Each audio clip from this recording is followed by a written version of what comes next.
My name's Tom Everett and I'm a landscaper. I've got the new DEWALT leaf blower. I find it's very robust, very light, just around 3 kilos, and very powerful. And also with it being battery powered, it's very convenient to use. Compatible with all the other DEWALT hand tools. You can press the throttle to turn on the device. But it also has a variable speed throttle. The device will work without you having to hold your fingers down on the trigger.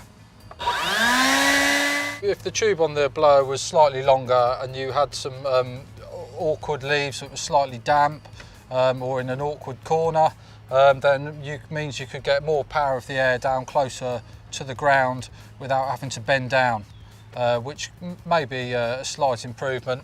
Having said that, the funnel here is fully detachable, so potentially there might be scope for bringing out a slightly longer tube. Apart from that, I can't really find many faults with this product. This is as good as I've used. Basically, this would cut quite a lot of time from the working day.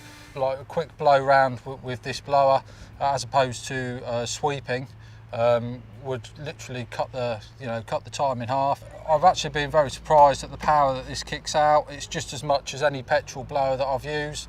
I'd fully recommend it.